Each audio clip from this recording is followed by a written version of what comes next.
Semua mungkin ada yang masih bingung kira-kira, misalkan bapak ibu semua di sini, kalau ketemu orang bule, bapak ibu nggak bisa bahasa Inggris, caranya bagaimana bapak bisa ngobrol atau berkomunikasi dengan orang bule tersebut?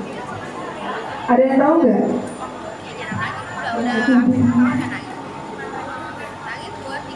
Oke, gestur, oke, contoh seperti kayak gini, makan ya, atau kayak gini. Nadi, oke. Nah, teman tuli juga sama seperti itu. Tapi kalau teman-teman tuli itu bukan gestur, melainkan memang sudah ada bahasanya. Seperti kalian secara lisan, kan kurang bahasa isyarat. Teman-teman tuli juga menggunakan bahasa isyarat Indonesia yang memiliki strukturnya sendiri. Gimana cara teman-teman tuli bisa terlibat? Gimana bisa ada akses, bisa berdiskusi, bisa berorganisasi, bisa berpolitik, hanya membutuhkan akses. Akses itu seperti apa sih? Bagaimana cara teman-teman tuli berisyarat ini bisa dipahami dengan orang-orang yang belum bisa berisyarat? Itu kenapa namanya adalah juru bahasa isyarat. Ada namanya juru bahasa isyarat. Mungkin Bapak Ibu kalau melihat di TV, ya, di kota kecil pojok kanan, itu sudah pernah lihat ya di TV, di berita, itu bukan bahasa yang cuma gerak-gerak doang, itu ada informasi di dalamnya. Termasuk juga saya setiap pagi nonton TV berita, saya nonton, saya bisa pahami karena untuk bisa mendapatkan informasi terupdate.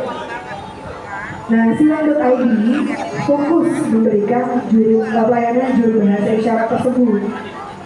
Tapi sebetulnya masalahnya bukan tentang komunikasi, berkomunikasi melalui bahasa isyarat.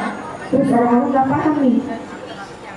Terus kita langsung ngasih juru bahasa isyaratnya, bukan. Tapi silang kita memberikan teknologi. Kenapa sih itu teknologi? Karena jumlah tenaga juru bahasa isyarat di Indonesia ada sekitar mungkin 100 sampai 200-an. Jumlahnya dengan jumlah komunitas tuli, populasi teman-teman tuli kira-kira dari data BPS tahun 2022, jumlahnya kurang lebih hampir 7 juta orang yang ada di Indonesia. Bayangin ya, teman-teman tuli ini mau akses, tapi jaringannya masih terbatas. Ada gap di situ. Nah, silakan lihat bagaimana caranya teman-teman tuli masih tetap bisa mendapatkan akses. Namun juru bahasa isyarat bisa kalau kita provide melalui aplikasi. Namanya juru bahasa isyarat. Silakan seperti video call. Jadi misalkan kalau Bapak Ibu semua punya anak tuli, ya anak tuli itu sebenarnya bisa dilepas sendiri loh.